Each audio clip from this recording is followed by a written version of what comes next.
¿Cómo están? Muy buenas tardes. Hola, hola. ¿Se me escucha? Buenas tardes, profe. Sí, se escucha.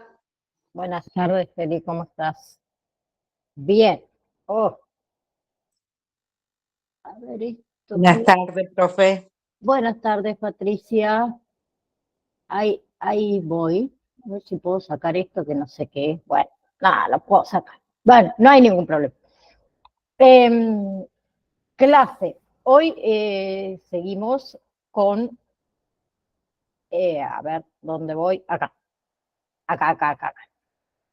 Eh, Hola, Mariela. Bien, con el tema de los neurotransmisores, íbamos a ver dopamina, ¿sí? Noradrenalina, bien, acetilcolina y me queda una que es la serotonina. Bien, se me había ido de la cabeza. Bien, lo importante de, en realidad, los neurotransmisores es que técnicamente, ¿sí?, los produce el propio cerebro, ¿bien? Y que cada uno también va a influir de determinada forma en nuestra conducta, ¿sí?, en nuestras posibilidades o en nuestras habilidades, ¿bien? Entonces, en realidad lo que está en desequilibrio, podemos decir, ¿sí?, en diferentes tipos de trastornos psicológicos son los neurotransmisores. Bien, y van a ser los psicotrópicos acá los que van a venir, por decirlo de alguna manera, a solventar eso, ¿sí?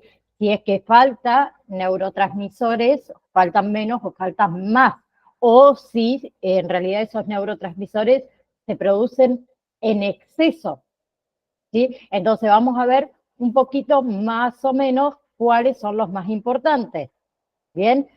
Si hablamos, por ejemplo, de la dopamina, ¿sí? La dopamina se origina, se originan en el cerebro medio, ¿bien? Y está involucrada con las funciones que tienen que ver con el pensamiento, con la toma de decisiones, con lo que es el movimiento corporal, ¿sí? Por otro lado, tenemos la noradrenalina, que está involucrado en el control del sueño, en lo que es el sueño vigilia, ¿sí? Con la exaltación también del ánimo, con todo lo que son los elementos de la memoria y lo que es el aprendizaje. Bien, por otro lado tenemos, me equivoqué de mouse acá, por otro lado tenemos la adrenalina y la acetilcolina, ¿sí? La adrenalina es la que, digamos, se activa cuando, por ejemplo, nos sentimos en situación de peligro, ¿sí? Y lo que es la acetilcolina permite todo lo que es la inducción del sueño RED, ¿sí? No sé si ustedes saben eh, que en el periodo de sueño tenemos periodos de sueño REM y periodos de sueño no REM, ¿sí? El periodo de sueño REM, ¿sí? En realidad es una sigla en inglés, son todo lo que son los sueños de movimientos oculares rápidos, ¿sí? Y es en ese momento del sueño que nosotros soñamos. Bien, si ustedes se ponen a observar a una persona que está durmiendo, ¿sí?, y ven que los ojos se mueven muy rápido, eso pasa cuando la persona sueña. Bien, entonces durante todo el tiempo que nosotros dormimos tenemos periodos de sueño. Bien, que el más obvio es cuando se mueven los ojos, y después tenemos periodos de sueño en donde no soñamos, que ese sería el periodo no REM. Bien, entonces lo que sería la acetilcolina trabaja, digamos, en este periodo de sueño y influye también en lo que es la memoria y en lo que es el control neuromuscular del movimiento. Bien, y la serotonina en sí también influye en lo que es el control del sueño vigilia. Eh, También trabaja en lo que es el periodo REM, ¿sí?, en la parte de esta de sueños de ondas lentas, ¿sí? Funciona también en la inhibición de la memoria, aumenta el umbral del dolor, ¿sí? Por ejemplo, a ver, las personas cuando se hacen tatuajes, ¿sí? El cuerpo en ese momento comienza a liberar serotonina. Entonces, quien se haya hecho un tatuaje alguna vez, se habrán dado cuenta que en un primer momento duele más, ¿sí? Y luego, a medida que avanza, podemos decir, se va sintiendo cada vez menos ese dolor. Y tiene que ver con esto. El mismo organismo libera, produce serotonina para que uno pueda soportar más el dolor, ¿sí? También la serotonina tiene que ver con lo que es el humor exaltado, la regulación del apetito, las conductas agresivas y sexuales, ¿sí? Tiene que ver mucho con lo que es la parte activa nuestra. ¿Bien? Entonces, para hacer un resumen, los neurotransmisores son sustancias esenciales para la comunicación entre las neuronas, ¿sí? Y otros tejidos también del sistema nervioso. Bien, tenemos por un lado la serotonina, ¿sí? Que regula el estado de ánimo, la digestión, el sueño. La dopamina, que influye en el placer, en el movimiento, en los procesos cognitivos. Tenemos la noradrenalina, ¿sí? Que juega un papel bastante crucial en la respuesta esta de lucha o huida, ¿sí? Prepara, digamos, al cuerpo para la acción, ¿bien? Y ahí se aumenta que la frecuencia cardíaca, por ejemplo, la presión arterial, ¿sí? Luego tenemos la acetilcolina, que es importante para la contracción muscular y la memoria. Y por otro lado les voy a nombrar la histamina, ¿sí? La histamina participa en las respuestas alérgicas y en la regulación del sueño. Bien, ahora sí pasamos a lo que son los... acá le había puesto también los principales neurotransmisores para que ustedes lo vean, con lo que son los agentes antipsicóticos, ¿sí? Vamos a ver los agentes antipsicóticos, ¿sí? Que son medicamentos, en realidad los antipsicóticos son medicamentos utilizados principalmente para tratar trastornos psicóticos, ¿sí? Esos trastornos pueden manifestarse con síntomas, por ejemplo, las alucinaciones, ¿sí? ¿Alguien sabe qué son las alucinaciones? ¿O me podrían decir qué entienden ustedes por alucinaciones?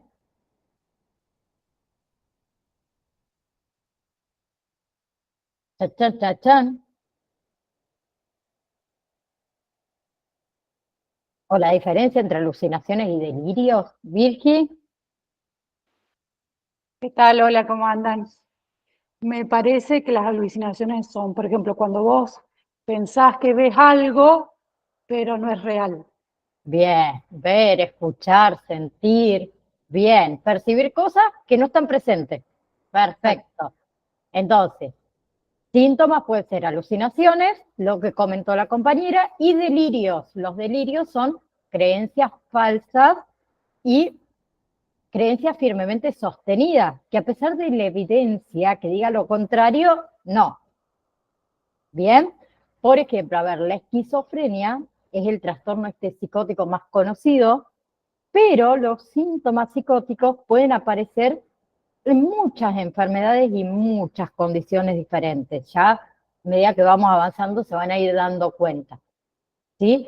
La acción principal en realidad de los antipsicóticos es sobre los neurotransmisores en el cerebro, ¿sí? La dopamina en particular, ¿bien? Porque se cree que juega un papel bastante crucial en la psicosis, ¿sí? Y la mayoría de los antipsicóticos actúan bloqueando los receptores de la dopamina, o sea, reduciendo la actividad. ¿Bien? Después, por ejemplo, les digo para que lo sepan, simplemente no es que se lo tienen que saber sí o sí de pie a pa, tenemos antipsicóticos atópicos o antipsicóticos de segunda generación, que en realidad esos no solamente actúan sobre la dopamina, sino que también actúa sobre otros neurotransmisores, como es, por ejemplo, la serotonina. Bien, todo lo que son los agentes antipsicóticos o los antipsicóticos en sí, no es que curan, ¿sí?, ningún trastorno psicótico. Lo que hacen es que ayudan a aliviar y a controlar los síntomas. O sea, le permite a las personas que están afectadas llevar una vida relativamente normal y funcional. ¿Bien? A pesar, entonces, de su utilidad, ¿sí?, tienen efectos secundarios, ¿sí?, que pueden variar también en severidad. Bien, desde lo que es la sedación y el aumento de peso hasta efectos un poco más serios, ¿sí? Movimientos involuntarios, por ejemplo. Bien, entonces, entre esos efectos adversos, denme un segundo, voy a bajar el volumen, ahí está. Entre esos efectos adversos o efectos secundarios, ¿sí?, que también pueden variar según el medicamento específico y según la persona, pero podemos hablar en general de la sedación, ¿sí? Algunos causan esto del cansancio, de la somnolencia, ¿sí? Podemos hablar del aumento de peso. Muchos de los pacientes que los utilizan experimentan esto del aumento de peso, ¿sí?, debido a los cambios metabólicos. Bien, puede aparecer también trastornos metabólicos, pueden afectar, digamos, los niveles de glucosa en la sangre, ¿sí? Los movimientos involuntarios, que se los nombré anteriormente, especialmente en lo que es la lengua y lo que es la cara, ¿sí? Después tenemos lo que son el síndrome neuroléptico maligno, ¿sí?, que es raro, pero potencialmente mortal, que en realidad se caracteriza por fiebre alta, ¿sí?, rigidez muscular y confusión, ¿sí? Bien. Otro efecto secundario es que algunos antipsicóticos también pueden aumentar los niveles de prolactina, lo que puede afectar, por ejemplo, a la masturbación, a la función sexual, ¿sí? Y al suspender muchas veces así abruptamente algún antipsicótico, ¿sí?, puede ocurrir esto de los síntomas de abstinencia. ¿Bien? Bien. Entonces, como ejemplos podemos dar la olanzapina, que es muy, muy utilizado, la risperidona, la quetiapina también es muy utilizada, y como ustedes tienen ahí en la filmina que les estoy mostrando, que está indicado para psicosis, trastorno de esquizofrenia, trastornos psicóticos breves, trastornos delirantes, trastorno esquizoafectivo, bipolar, trastorno de la personalidad, demencia, depresión, excitación psicomotriz, trastorno obsesivo compulsivo y retraso mental. Por ahí teníamos los efectos adversos. Vamos a seguir con el otro. Una vez que terminemos, yo les habilito, o mejor dicho, les subo al campus este PowerPoint. Se me fueron las palabras hoy, no sé qué tengo. Bien, agentes antidepresivos. Los antidepresivos también son medicamentos utilizados ¿para qué? Para tratar la depresión y los trastornos del estado de ánimo. Bien, clásicamente en realidad los antidepresivos se dividen en tres. Bien, tenemos inhibidores de la monoaminoxidona, que en realidad vamos a nombrarlo más fácil, los IMAO, ¿sí? Que son antidepresivos que aumentan todo lo que son los niveles de serotonina, noradrenalina y de dopamina, ¿sí? Luego tenemos los antidepresivos tricíclicos que en realidad lo que hacen es que afectan la recaptación de serotonina y noradrenalina en el cerebro. Y la otra es los antidepresivos de segunda generación o los antidepresivos atípicos, ¿sí? Que también actúan sobre la recaptación de serotonina y noradrenalina, pero tienen mucho menos efectos secundarios. ¿Sí? Entre esos efectos secundarios o efectos adversos, podemos nombrar la sedación, ¿sí? Que causan esto de cansancio o somnolencia, ¿sí? Cambios en el apetito y en el peso, ¿sí? Algunos pueden aumentar o pueden disminuir el apetito, lo que va a afectar en el peso corporal, ¿sí? Disfunción sexual, ¿sí? Pueden afectar lo que sería la libido, la función eréctil, ¿sí? La lubricación vaginal también. Con respecto, por ejemplo, a los trastornos gastrointestinales, hablamos de náuseas, vómitos, diarreas, que también son posibles efectos secundarios. Puede causar insomnio, puede causar, por otro lado, somnolencia excesiva, ¿sí? Que va a depender también del medicamento, ¿sí? Puede causar agitación o ansiedad, ¿sí? Entonces la persona que los utiliza puede experimentar esto de inquietud, nerviosismo, ¿sí? Eh, y el tema de la interacción con otros medicamentos, ¿sí? Siempre es importante esto de informar al médico, ¿sí? Si uno está tomando cualquier otro tipo de medicamento para evitar estas interacciones no deseadas. ¿Bien? Entre los ejemplos de antidepresivos que podemos dar, uno es la fluoxetina, que también es muy utilizada, muy conocida, que se utiliza, por ejemplo, para tratar trastornos depresivos, trastorno obsesivo compulsivo, lo que es la bulimia nerviosa, ¿sí? Tenemos la paroxetina, que es muy efectiva, digamos, contra la depresión, contra la ansiedad, ¿sí? La sertralina, que también es muy utilizada, que se utiliza para depresión, trastorno de pánico, trastorno del estrés postraumático, ¿sí? Otro ejemplo que les puedo dar es el duloxetina, que también es para depresión, dolores crónicos, ¿sí? Y como tenemos ahí en la filmina, está indicado para trastorno depresivo mayor, trastorno obsesivo compulsivo, trastorno de pánico, trastorno de la alimentación, trastorno del estrés postraumático, trastorno límite de la personalidad. ¿Sí? Luego tenemos los agentes antimaníacos, ¿sí? Que los antimaníacos son agentes farmacológicos utilizados para tratar las fases maníacas e hipomaníacas en personas con trastorno bipolar, ¿sí? Tenemos, por ejemplo,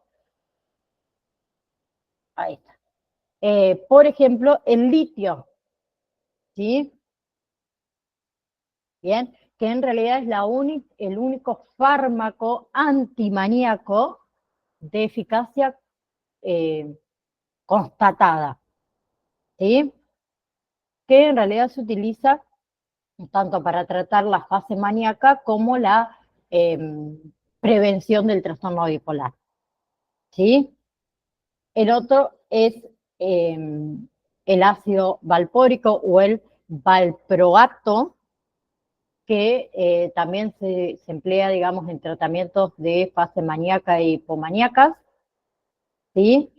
El carbamazepina, que es otro antimaníaco que se utiliza para controlar los episodios maníacos, ¿sí?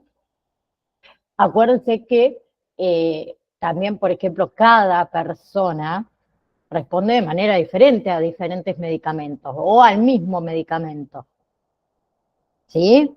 Por eso es importante esto de trabajar siempre con un profesional de la salud, porque hay que encontrar el medicamento adecuado para esa persona con X patología. Bien, entre lo que son los efectos adversos, sedación, ¿sí? Que trae somnolencia o cansancio, cambios en el apetito y en el peso, ¿sí? Disfunción sexual, insomnio, somnolencia excesiva, puede aparecer agitación o ansiedad, ¿sí? Y el tema de esto, de la interacción con otros medicamentos. Bien. Indicado para patologías, como le dije, más que nada trastorno bipolar, sino trastorno de la personalidad, epilepsia, psicosis, trastornos de impulsividad, trastorno de alimentación, trastorno esquizoafectivo, adicciones, trastorno de ansiedad, trastorno del sueño y cefaleas. Bien, un segundo. Ahí está. Ahora sí. Ansiolíticos o agentes ansiolíticos e hipnóticos. ¿Sí? Los agentes ansiolíticos e hipnóticos son medicamentos que afectan al sistema nervioso central, ¿sí? Que se utiliza para tratar todo lo que son síntomas relacionados con la ansiedad y con el insomnio en sí. Bien. Tenemos, por ejemplo, las benzodiazepinas. Las benzodiazepinas son los fármacos que se utilizan en realidad tanto como ansiolíticos como hipnóticos, ¿sí? Por ejemplo, el clonazepam, el alprazolam, ¿sí? El lorazepam. Bien, les nombro los más conocidos, el diazepam, el famoso Valium, ¿sí? Luego tenemos todo lo que son los barbitúricos, que ayudan, digamos, a ver, en realidad que no, no se usan ampliamente, podemos decir, por el tema de los efectos secundarios que tienen. ¿Sí? En el pasado, en realidad, los barbitúricos se utilizaban como ansiolíticos e hipnóticos. Hoy en día, los barbitúricos, más que nada, son de uso exclusivo hospitalario. ¿Bien? Bien. Y por otro lado, tenemos el Zolpidem, que se utiliza también como hipnótico, ¿sí? Más que nada para ayudar a conciliar el sueño. ¿Sí? Bien, entre los efectos secundarios o efectos adversos tenemos vómitos y náuseas, ¿sí? Pueden experimentar esto de el malestar estomacal. Bien. Hay algunos antidepresivos que también pueden afectar a lo que es el peso corporal, ¿sí? También dependiendo del medicamento puede afectar el sueño, o sea, puede traer insomnio o somnolencia. Puede sentir uno que tiene la boca seca, ¿sí? Y en algunos pacientes también pueden experimentar el vértigo, mareo. ¿Bien? ¿Quedó alguna pregunta con respecto a esto? ¿O está claro?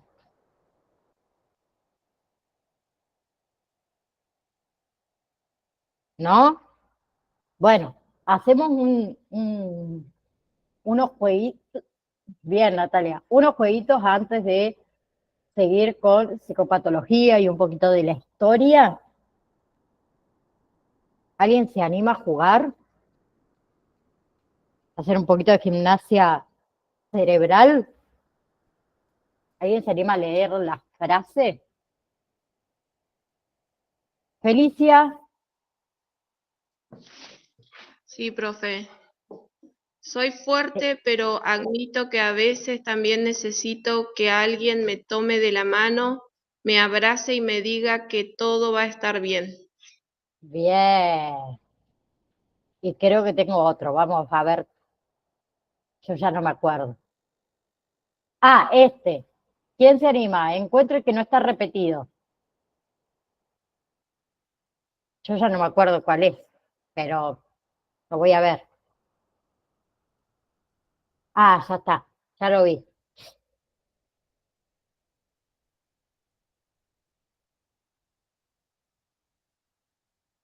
¿Alguien lo descubrió? Es muy fácil.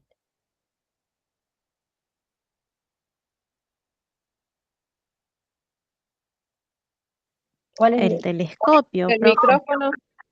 el ¿Telescopio parece o micrófono? No, un telescopio, un telescopio, un Ah, bien, telescopio. bien, bien. Bien. Y este ahora, descifra el mensaje. Virgi, ¿te animás? Quedó levantada con la mano de antes, ya sé, pero bueno, la metí ahora. Confía en lo que sientes más que en lo que piensas. Bien. Y creo que no tengo más. Ah, este también está bueno. Pero vamos con alguien distinto. ¿Quién se anima? Alguien que no haya participado todavía, dijo uno. Dice, una viuda perdió su cartera, su zapato y su perro. ¿Qué perdió primero?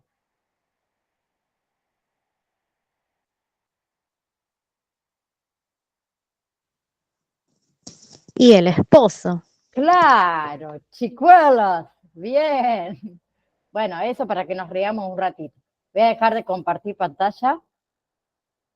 Denme un segundo, así saco también este PowerPoint que más molesto. Si no, lo tengo que ir viendo desde la otra compu y me molesta, la verdad. Bien.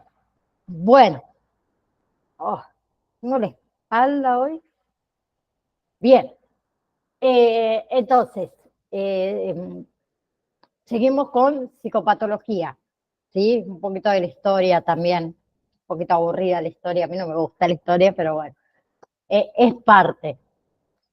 La psicopatología en sí es la rama de la psicología y de la psiquiatría que se ocupa, digamos, del estudio de los trastornos mentales y del comportamiento, ¿sí? También de sus causas, de las manifestaciones, de la evolución, del tratamiento.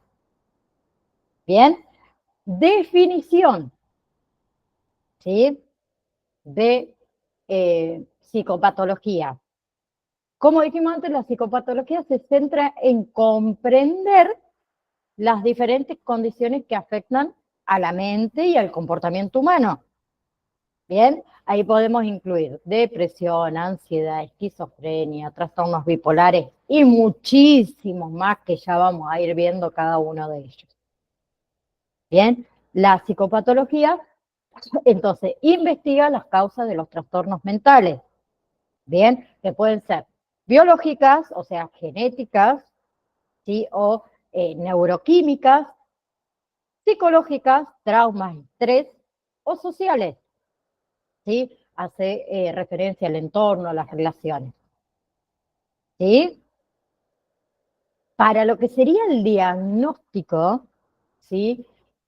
Utilizan criterios establecidos en los manuales de diagnóstico, como es el Manual de Diagnóstico y Estadístico de los Trastornos Mentales, o también el CIE, que es una clasificación internacional de enfermedades, para tratar de identificar y clasificar los trastornos mentales. Bien. A ver, la psicopatología en sí emplea diversas técnicas, diversas herramientas para evaluar el estado mental de los individuos, ¿sí? Se hacen entrevistas clínicas, se hacen cuestionarios, se hacen pruebas psicológicas y demás. Bien, y con respecto, por ejemplo, a los tratamientos, ¿sí? Abordar, digamos, las formas de intervención se hace para aliviar los síntomas, para mejorar el bienestar mental de esos pacientes, ¿sí? Utilizan todo lo que son medicamentos, todo lo que son terapias psicológicas o algunas estrategias más de tratamiento, ¿sí? Bien,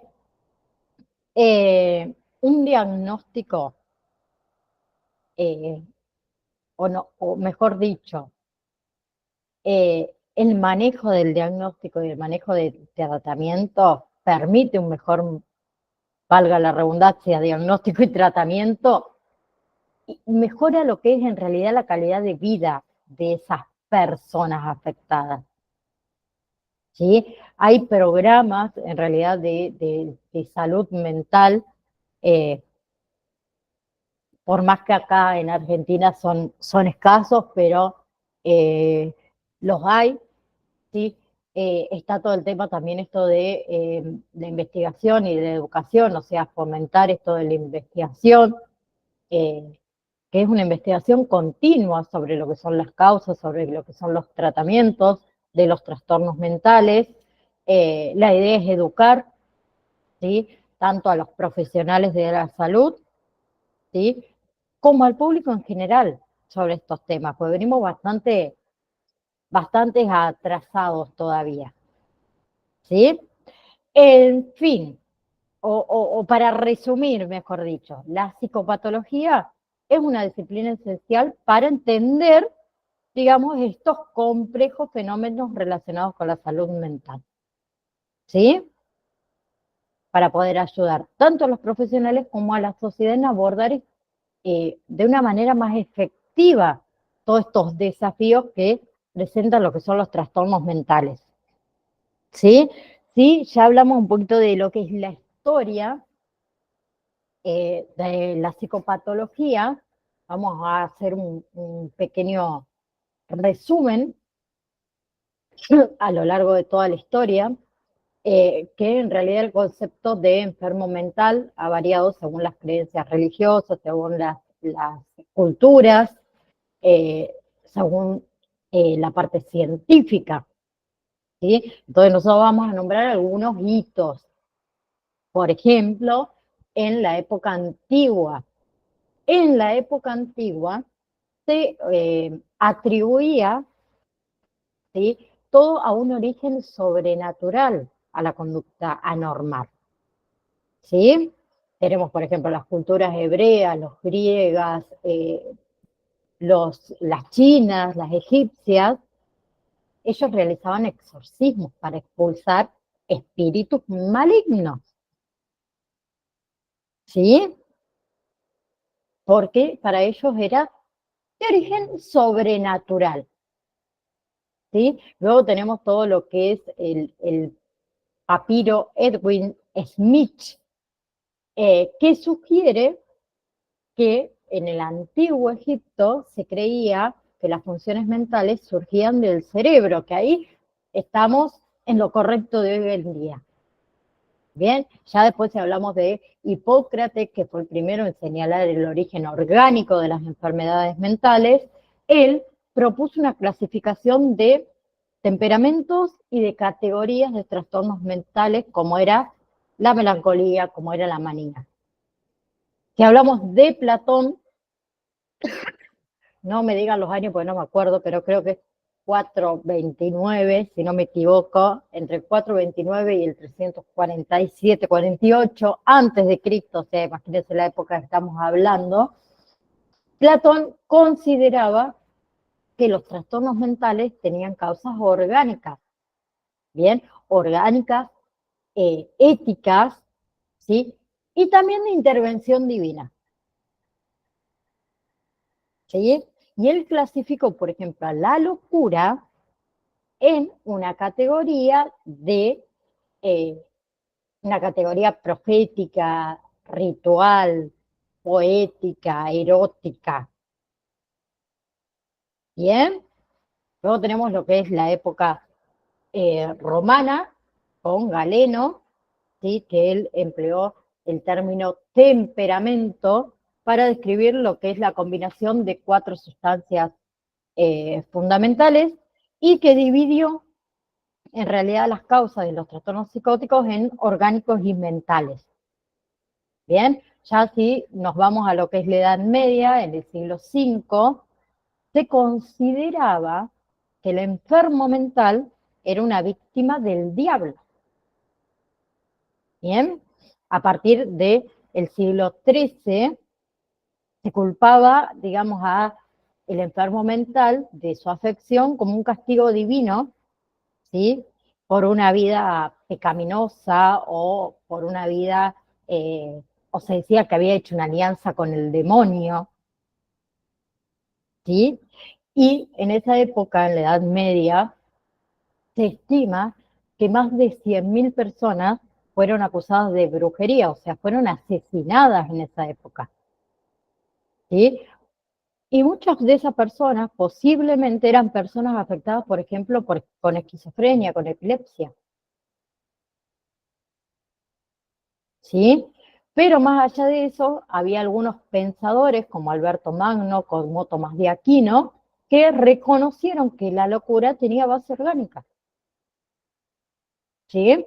Ya entrando a lo que fue el siglo XVIII, XIX, siglo XVIII y XIX, tenemos a Pinel, sí, que es considerado, digamos, el padre de la psiquiatría moderna, que él clasificó los trastornos psíquicos como melancolía, manía, demencia e idiocia, ¿sí? Pinel, en realidad, abogó por humanizar, digamos, el trato a los enfermos mentales, ¿sí? Y él ya comenzó a atender a estos pacientes o a estos sí, pacientes con enfermedades mentales como alteraciones anatómicas del cerebro, ¿sí? Y si nos vamos a Alemania, Gressnicker, bueno, él propuso en realidad que las enfermedades mentales eran disfunciones cerebrales, ¿sí? Bien, entonces la teoría predominante de lo que fue el siglo XIX fue un modelo orgánico médico, ¿sí?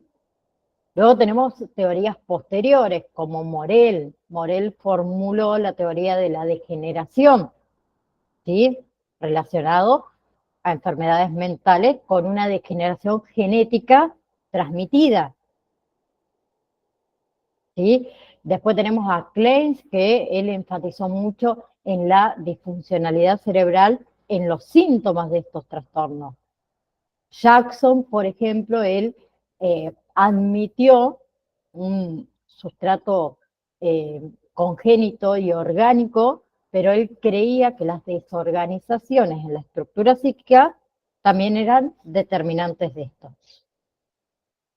¿sí? Luego tenemos en 1850, entre 1856, perdón, y 1926 a Keapelin, que Apelin reconoció que algunos trastornos, como por ejemplo la neurosis, tenían origen psicógenos y no orgánicos. Luego tenemos a Meyer en el año 1866 y 1950 creo que fue, si no me equivoco, que él en realidad propuso que la enfermedad mental resulta más que nada de la relación o la reacción, mejor, total de ese individuo ante una experiencia, por ejemplo, psicológica, social y somática, ¿sí? Después tenemos a Freud, que él propuso, eh, o, o mejor dicho, promulgaba eh, esto de la teoría psicoanalítica, ¿sí? Que en realidad los trastornos mentales surgían de conflictos entre el yo y el super yo, ¿sí? Luego tenemos, por ejemplo, a el conductismo, eh, a la psicología de la Gestalt, ¿sí? Por ejemplo, la psicología de la Gestalt veía las patologías mentales como falta, ¿sí? Luego tenemos lo que es el enfoque cognitivo, que afirma que la alteración de los procesos psíquicos causa trastornos mentales y comportamientos desadaptados, ¿sí? Y luego ya entramos a lo que es la descripción de psicopatología, que es esta ciencia descriptiva que estudia los trastornos del funcionamiento psicológico y el impacto, digamos, en la conducta humana. Entonces, la psicopatología en sí es, digamos, esta ciencia descriptiva que estudia los trastornos del funcionamiento psicológico y el impacto en la conducta humana. Bien, se enfoca en realidad más que nada en comprender y clasificar los fenómenos relacionados con la salud mental. ¿Sí? Analiza lo que son los aspectos psicológicos y también los aspectos sociales y los aspectos somáticos. Bien, si ustedes van a su PDF, déjenme abrir acá el campus, a ver dónde estoy, creo que estamos bien.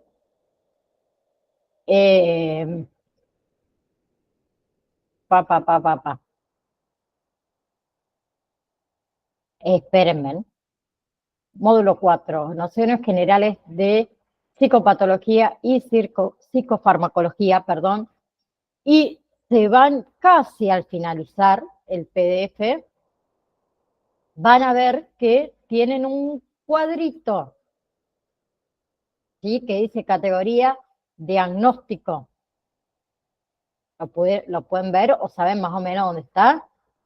Vamos a ver un poquito, o a comenzar, mejor dicho, por la clasificación psicopatológica, ¿sí? Nos vamos por la clasificación nosológica moderna. ¿Bien? Entonces, ustedes van a poder ver, como les dije, ahí tienen un cuadrito, ¿sí? Comenzamos viendo la clasificación según el Manual Diagnóstico y Estadístico de los Trastornos Mentales de la Asociación Americana de Psiquiatría. Ustedes también en lo que es material adicional tienen el manual de diagnóstico, el número 5. Después les voy a colocar, porque también lo tengo, el manual de diagnóstico, el número 4, que también está muy bueno. Ese manual de diagnóstico no lo tienen que imprimir, ¿sí? Tiene 450 páginas o un poquito más, pero ahí encuentran todas las patologías y todos los trastornos mentales que se les ocurra. Bien, nosotros ahora vamos a esta otra parte, que es la categoría de diagnóstico, ¿sí? ¿Qué me gusta hacer a mí acá? Ahí te dejo, Azucena. Ustedes tienen simplemente ese cuadrito. A mí me gusta ahondar dentro de ese cuadrito en cada uno de los ejemplos que tienen ahí y darle información. ¿Sí? Entonces vamos a ir por la primera categoría, trastornos que suelen diagnosticarse en la infancia, en la niñez y en la adolescencia, y vamos a ir viendo discapacidad intelectual, ¿sí? Problemas del aprendizaje, trastorno autista, trastorno por déficit de atención con hiperactividad. Luego vamos a seguir con la próxima categoría, que son los delirios, demencias, trastornos amnésicos y otros trastornos cognitivos, que entra lo que es delirio, demencia tipo Alzheimer y todo lo que son los trastornos amnésicos. Luego tenemos la otra categoría, que son los trastornos mentales provocados por un problema médico en general, ¿sí? Y ahí hablamos, por ejemplo, de los trastornos psicóticos provocados por epilepsia. Luego tenemos la otra categoría, que son, ahí está, los trastornos relacionados con el abuso de sustancias tóxicas, y ahí hablamos de dependencia de alcohol, cocaína y nicotina.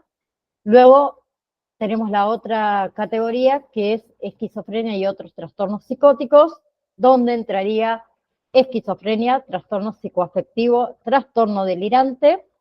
La próxima categoría que vamos a ver son trastornos del estado de ánimo, donde entra trastorno depresivo mayor, trastorno distémico y trastorno bipolar. La otra categoría, trastorno de ansiedad, que entraría todo lo que son trastorno de pánico, ¿sí? Fobias, trastorno obsesivo compulsivo, trastorno del estrés postraumático, trastorno de ansiedad generalizado. Y por último, vemos trastornos somatomorfos o somatoformos, que hablamos del trastorno de somatización, trastorno de conversión y hipocondriasis. Bien, Azucena, decime.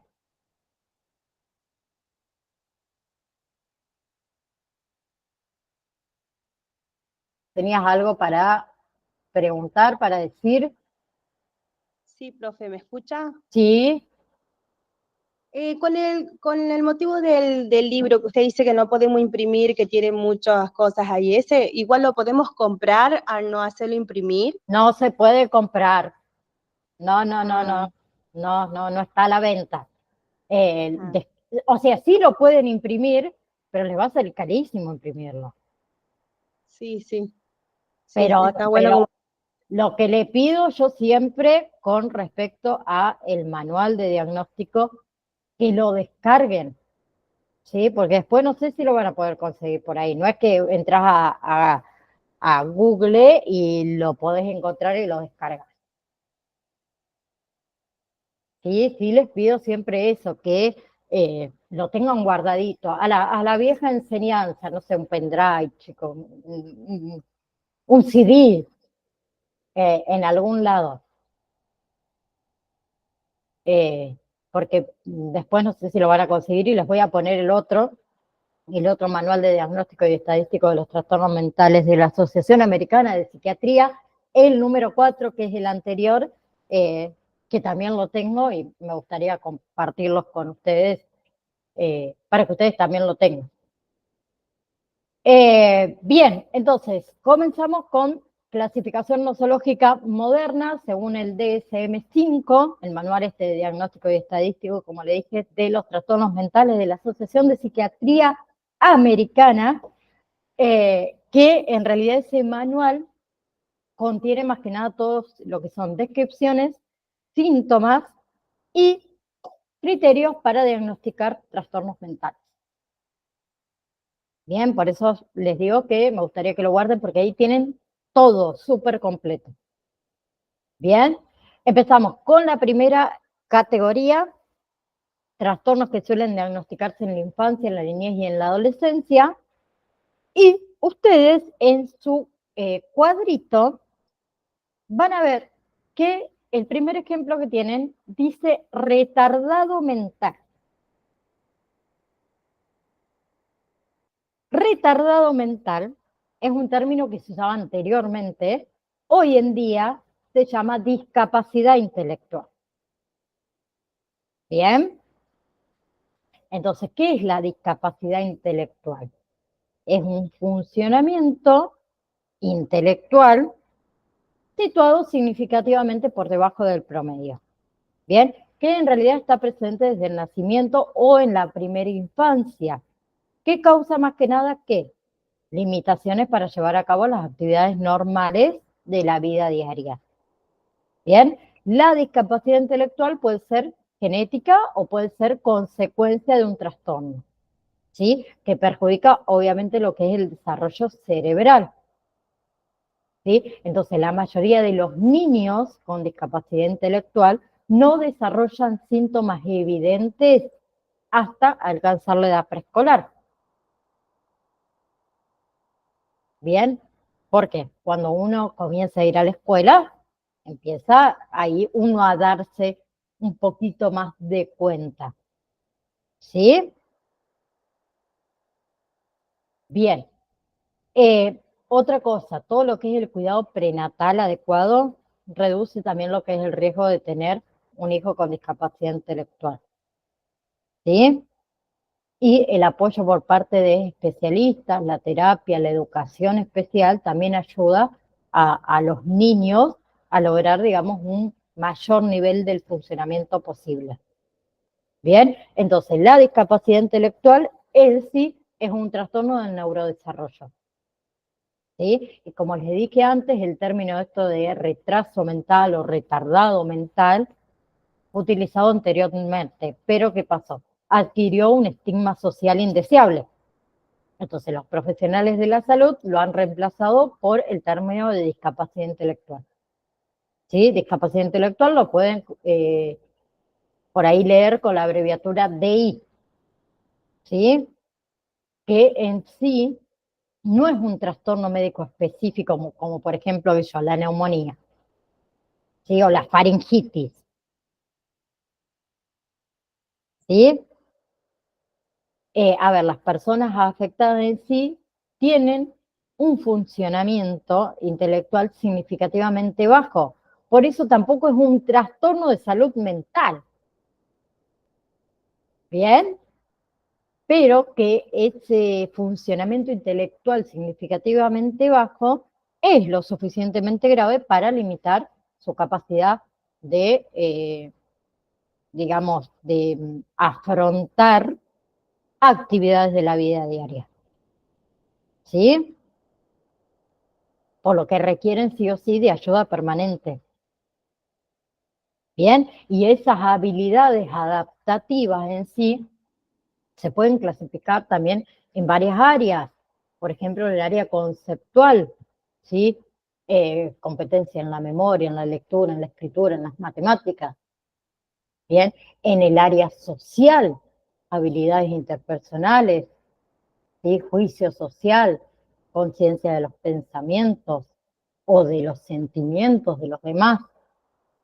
En las áreas prácticas, cuidado personal, ¿sí? Administración del dinero, en la salud, en la seguridad, en la organización de tareas. ¿Sí? Entonces, las personas, por ejemplo, con discapacidad intelectual, en realidad presentan diferentes grados de deterioro, ¿sí? Que puede ir desde lo más leve a lo más profundo. ¿Sí? El deterioro está causado fundamentalmente por el funcionamiento intelectual disminuido, ¿sí? También por el impacto sobre la vida de la persona, que va a depender más de la cantidad de apoyo que esa persona requiere, ¿sí? Por ejemplo, una persona que presenta un deterioro leve, ¿sí? Según una prueba de inteligencia, puede tener pocas posibilidades de adaptación, ¿sí? Puede requerir un amplio apoyo, ¿sí? Y esos apoyos de los cuales yo hablo, tenemos apoyo intermitente, ¿sí? Esa persona que necesita apoyo ocasionalmente, limitado, ¿sí? Eh, a ver, apoyo como un programa diario en un taller que es supervisado, apoyo importante, o sea, apoyo continuo diario, o apoyo profundo, ¿sí? Cuando ya necesita apoyo para todas las actividades diarias, ¿sí? Bien, si nosotros nos basamos, a ver, en solo en las puntuaciones obtenidas de las pruebas de coeficiente intelectual, ¿sí? Cerca del 3% de la población total presenta discapacidad intelectual, o sea, un coeficiente intelectual menor a 70. ¿Sí? Si la clasificación se basa en las necesidades de apoyo, solo alrededor del 1% de la población presenta discapacidad intelectual significativa. ¿Bien? Bien. Vemos lo que son las causas y después lo vamos a seguir la próxima clase, las causas de la discapacidad intelectual. ¿Sí? Tenemos todo lo que son trastornos hereditarios, o sea, las causas que ocurren antes de la concepción o durante la concepción, que son los trastornos hereditarios, las anomalías cromosómicas, por ejemplo, el síndrome de Down. Después tenemos causas que pueden producirse durante el embarazo, ¿sí?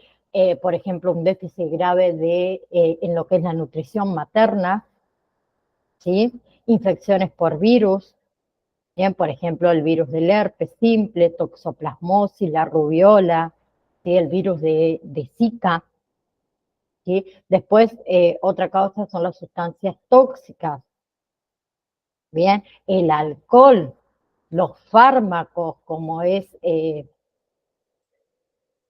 el valproato, se me iba, ¿sí? Después puede ser causado por desarrollos anómalos del cerebro, ¿sí?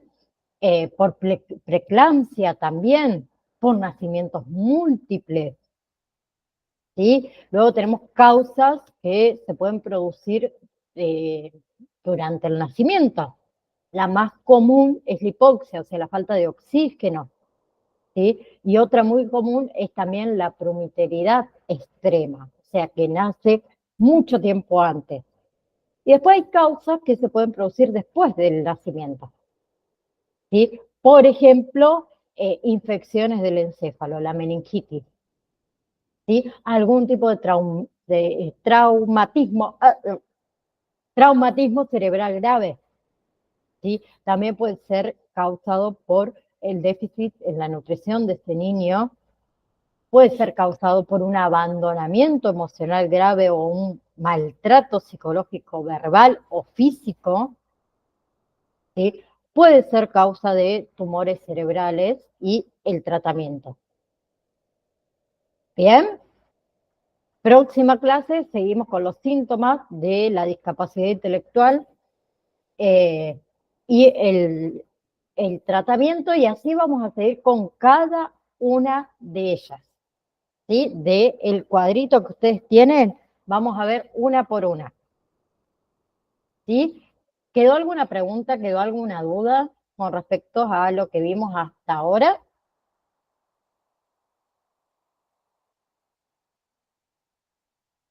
¿No? ¿Venimos bien No, entonces? profe. Bien, entonces, si Dios quiere, nos vemos el próximo lunes, ¿sí? A las 14 horas, y me voy a tratar de acordar de subirle el otro manual de diagnóstico, el número 4, para que ustedes también lo tengan. Que tengan una hermosa semana y nos estamos viendo el próximo lunes. Gracias, profe, Chao, igualmente chao. para usted. Chao, profe. Gracias igualmente.